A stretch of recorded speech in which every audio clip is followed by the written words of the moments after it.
क्या आपने कभी सोचा है कि क्या हो अगर आप अपनी गर्लफ्रेंड के साथ किसी दूर जंगल के बीचों बीच जाएं एंजॉय के लिए, ताकि कोई हमको डिस्टर्ब न कर सके, लेकिन उस मजा करने वाली ट्रिप में कुछ ऐसा हो जो आपने कभी सोचा भी ना हो। तो ये कहानी कुछ ऐसी ही है। ये कहानी है विक्टर और माया की, जो अपने रिलेशनशिप को ठीक करने के लिए शहर से दूर एक आइसोलेटेड लेक हाउस जा रहे होते हैं। दोनों के बीच सब कुछ पहले जैसा नहीं रहा था। रोज के फाइट्स और डिस्टेंस ने इनके रिश्ते को काफी वीक कर दिया था। इसीलिए विक्टर ने सोचा कि कुछ दिन सिर्फ माया के साथ स्पेंड किए जाएं, ताकि सब नॉर्मल हो सके। रास्ते में जंगल एरिया से गुजरते वक्त इन्हें रोड के बीच एक अजीब मंजर दिखता है। एक ब्लैक बड़ा सा कुत्ता किसी मरे हुए जानवर का मांस खा रहा होता है। विक्टर गाड़ी स्लो करता है और दोनों कुछ सेकंड्स उसे देखते रहते हैं, लेकिन जैसे ही कुत्ता इनकी तरफ देखता है, वह कुछ अजीब नजरों से इनकी तरफ देखता है। विक्टर हॉर्न बजाकर उसे भगाता है और वह जंगल की तरफ भाग जाता है। माया को उस कुत्ते को देखकर अजीब फील होता है, शायद वह कुत्ता भूखा था। विक्टर एटमॉस्फेयर हल्का करने की कोशिश करता है। बस इस वीकेंड को एक फ्रेश स्टार्ट समझो, no stress, no distractions, only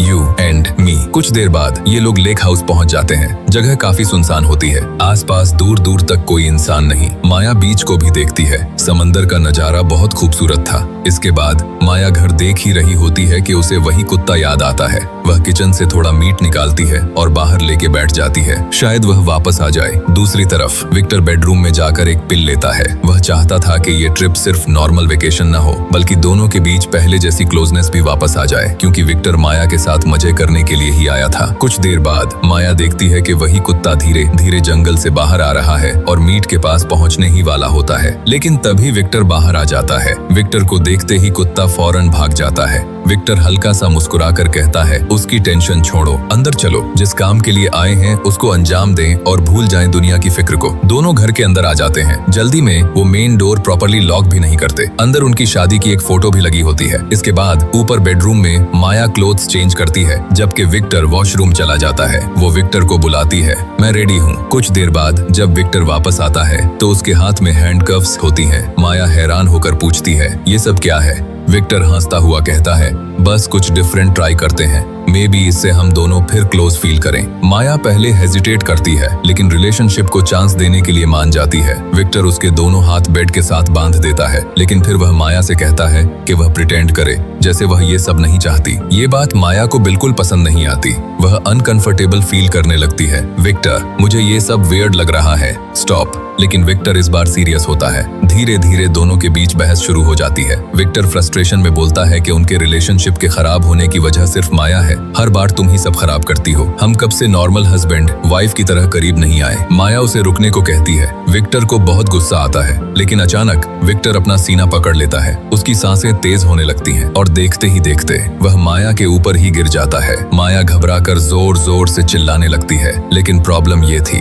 उसके दोनों हाथ अभी भी बेड से बंधे हुए थे और अब वह चाहते हुए भी कुछ नहीं कर पा रही थी, और वो उसको खुद के ऊपर से हटाती है कोशिश करके, और विक्टर नीचे गिर जाता है। विक्टर की बॉडी जमीन पर पड़ी होती है और माया समझ ही नहीं पा रही होती कि अभी जो हुआ क्या वो सच था। वो बार बार विक्टर को आवाज लगाती है, विक्टर प्लीज उठो, दिस इज नॉट फनी, लेकिन कोई रिस्पॉन्स नहीं आता। माया समझ जाती है कि विक्टर सच में मर चुका है। अब उसे विक्टर की डेथ से ज्यादा एक और चीज डरा रही होती है। उसके हाथ अभी भी बेड से बंधे हुए थे, जिसकी वजह से वो इस घर से निकल भी नहीं सकती थी, और ये लेक हाउस जंगल के बीच था जहां आस पास कोई नहीं रहता था। माया पूरी ताकत लगाकर अपने हाथ निकालने की कोशिश करती है, लेकिन हैंडकफ्स बहुत टाइट होती हैं। थककर वो जोर जोर से हेल्प के लिए चिल्लाती है, लेकिन बाहर सिर्फ खामोशी होती है। वक्त धीरे धीरे गुजरने लगता है। कुछ देर बाद माया को घर के अंदर किसी के चलने की आवाज सुनाई देती है। पहले उसे लगता है शायद कोई आदमी है जिससे वो मदद मांग सकती है, लेकिन फिर वो देखती है कि वही जंगल वाला कुत्ता घर के अंदर आ चुका होता है। शायद उसे जीरोन की स्मेल आ गई थी।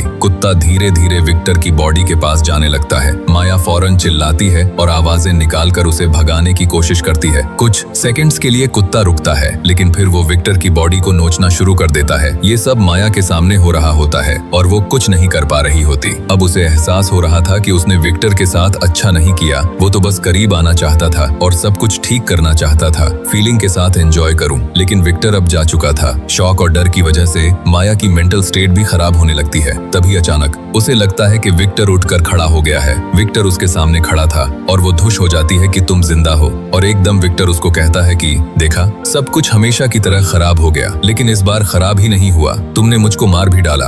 माया डर जाती है, लेकिन वो नीचे देखती है तो विक्टर तो वहीं मरा पड़ा होता है। फिर वो समझती है कि शायद वो हेलुसिनेट कर रही है, ये सब कुछ उसका वहम है। विक्टर फिर कहता है, तुम बच नहीं पाओगी, यहाँ कोई नहीं आने वाला। माया आंखें बंद कर लेती है, लेकिन तभी उसे अपनी ही आवाज सुनाई देती है, जैसे एक और माया उसके सामने बैठी हो। वो माया उसे हिम्मत देते हुए कहती है, पैनिक मत करो, टेंशन ना लो, कोई ना कोई रास्ता जरूर होगा।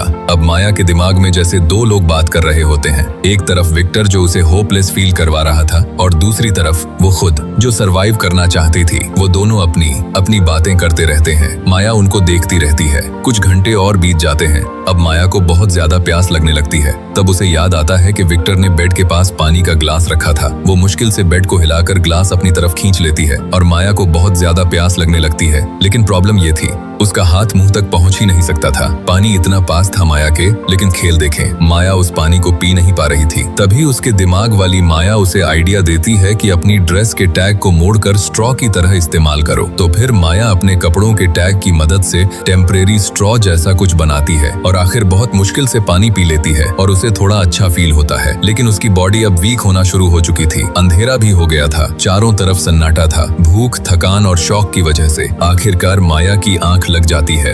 रात के बीच माया की आंख अचानक खुलती है। पूरा रूम अंधेरे में डूबा हुआ होता है। तभी उसकी नजर रूम के एक कोने पर पड़ती है, जहां एक बहुत लंबा और अजीब सा आदमी खड़ा होता है। उसका चेहरा डरावना था, आंखें अजीब और हाथ में एक छोटा सा बॉक्स था। माया बुरी तरह डर जाती है। वो हिलने की भी हिम्मत नहीं कर पा रही होती, लेकिन फिर वो खुद को समझाती है और खुद ये कहती है कि ये रियल नहीं हो सकता। मे बी मैं सिर्फ हेलुसिनेट कर रही हूँ, ये सिर्फ मेरे दिमाग का वहम है। वो आदमी धीरे धीरे उसके करीब आता है और बॉक्स खोलकर उसके अंदर रखी ज्वेलरी और कुछ हड्डियां देखने लगता है। माया आंखें बंद कर लेती है और बार बार खुद से कहती है, ये सिर्फ मेरे दिमाग का गेम है। कुछ देर बाद वो फिगर वहां से गायब हो जाता है। तभी माया को विक्टर की आवाज सुनाई देती है। विक्टर फिर उसके सामने आ जाता है और कहता है, तुमने भी उसे देखा ना, वो तुम्हारे लिए वापस आएगा और तुमको जिंदा नहीं छोड़ेगा। ये कोई गेम नहीं, वो सच में है। फिर वो माया को एक नाम से बुलाता है, माउस। ये नाम सुनते ही माया सडनली चुप हो जाती है, क्योंकि बचपन में उसके फादर भी उसे इसी नाम से बुलाते थे और यहीं से माया को अपना पास्ट याद आने लगता है। फ्लैशबैक में पता चलता है कि जब माया छोटी थी, एक वेकेशन के दौरान उसके फादर ने उसके साथ कुछ गलत करने की कोशिश की थी। उस वक्त माया सिर्फ एक बच्ची थी और डर की वजह से कभी किसी को कुछ बता नहीं पाई। उसके फादर ने उल्टा उसे ही मैनिपुलेट किया। जैसे जो कुछ हुआ उसमें माया की ही गलती थी और माया बेचारी बेबस थी जो कुछ न कह पाई किसी को। ये ट्रॉमा माया के साथ सालों तक रहा, क्योंकि वो उसका स्टेप डैड था। उसकी माँ ने उसके साथ दूसरी शादी की थी जो माया पर बुरी नजर रखता था और शायद इसी वजह से वो हमेशा इमोशनली वीक फील करती थी।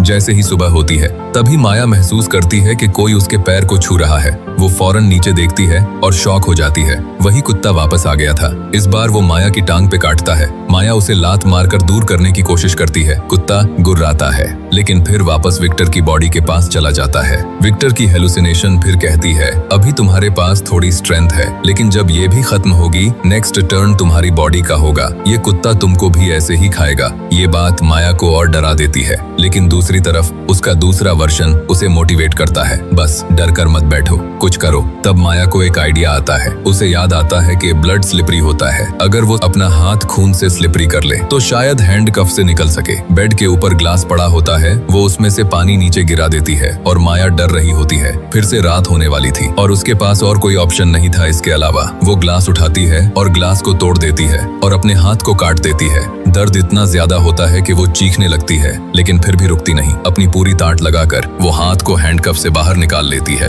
उसकी स्किन तक उतर जाती है, लेकिन फाइनली माया आजाद हो चुकी होती है। वो फौरन की उठाकर दूसरा हाथ भी खोल लेती है, लेकिन 2 दिन की वीकनेस और पेन की वजह से ठीक से चल भी नहीं पा रही होती। रात हो चुकी थी, लेकिन फिर भी वो हिम्मत करके घर से बाहर निकलने से पहले अपनी कार की उठाती है कि उसे कुछ सुनाई देता है, जैसे कोई घर के अंदर आ गया है। कुत्ता भी किसी को घूर रहा था। वो डरती नहीं, आगे बढ़ती है, क्योंकि इतना कुछ देखने के बाद वो मजबूत हो गई थी। जैसे ही वो थोड़ा आगे जाती है, माया के सामने वही लंबा अजीब आदमी खड़ा होता है। इस बार वो उसके पास चली जाती है कि ये मेरा वहम है। उसके हाथ में वही ज्वेलरी वाला बॉक्स था। माया हिम्मत करके धीरे से बोलती है, तुम रियल नहीं हो, तुम सिर्फ मेरे दिमाग का डर हो। लेकिन वो आदमी बिना कुछ कहे बॉक्स खोलता है। अंदर ज्वेलरी और हड्डियां पड़ी होती हैं। तब माया की नजर अपनी वेडिंग रिंग पर पड़ती है। विक्टर मर चुका था, उसकी पुरानी लाइफ भी खत्म हो चुकी थी। माया धीरे से अपनी रिंग निकालकर उस बॉक्स में डाल देती है। वो आदमी कुछ सेकंड्स तक उसे देखता है और माया बिना बिना कुछ कहे वहाँ से चली जाती है। माया को अब सिर्फ एक काम करना था, यहाँ से जिंदा निकलना।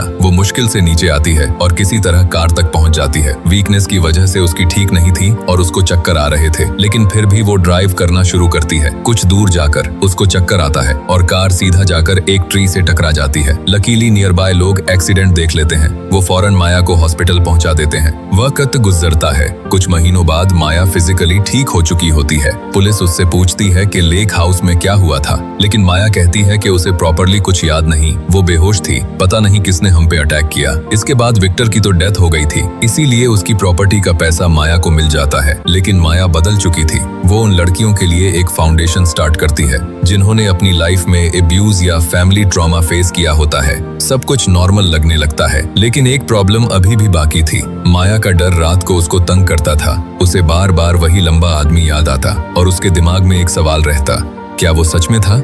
फिर एक दिन न्यूज़पेपर में एक शॉकिंग न्यूज आती है। पुलिस ने एक डेंजरस सीरियल किलर को अरेस्ट किया होता है। जैसे ही माया उसकी फोटो देखती है, उसका रंग उड़ जाता है, क्योंकि वो कोई और नहीं, वही लंबा आदमी होता है। उसका नाम होता है पेटर। पता चलता है कि पेटर मेंटली डिस्टर्ब्ड किलर था। वो ग्रेवयार्ड से बॉडीज की हड्डियां और ज्वेलरी कलेक्ट करता था। धीरे धीरे वो मर्डर तक करने लगा। पुलिस ने उसे फाइनली अरेस्ट कर लिया। तब माया को समझ आता है कि जिस आदमी को वो हेलुसिनेशन समझ रही थी, वो असल में रियल था। और शायद उसने माया को इसलिए नहीं मारा क्योंकि उसे सिर्फ अपना कलेक्शन कंप्लीट करना था। कुछ टाइम बाद माया कोर्ट जाती है। पहली बार वो पेटर को दिन की रोशनी में देखती है। इस बार माया नहीं डर रही होती। वो उसके सामने खड़ी होती है और सीधा उसकी आंखों में देखकर कहती है, तुम उतने बड़े नहीं हो जितना मैंने तुम्हें अपने डर में बना दिया था। ये बात सिर्फ पेटर के लिए नहीं थी, ये विक्टर के लिए भी थी और उन सब लोगों के लिए भी जिन्होंने माया को जिंदगी भर कमजोर फील करवाया। आज पहली बार माया अपने डर से आजाद हो चुकी थी और वो एक बहादुर लड़की बन गई थी। और माया ये ठान लेती है कि अब वो किसी डर के साथ जिंदगी नहीं गुजारेगी। और इसी के साथ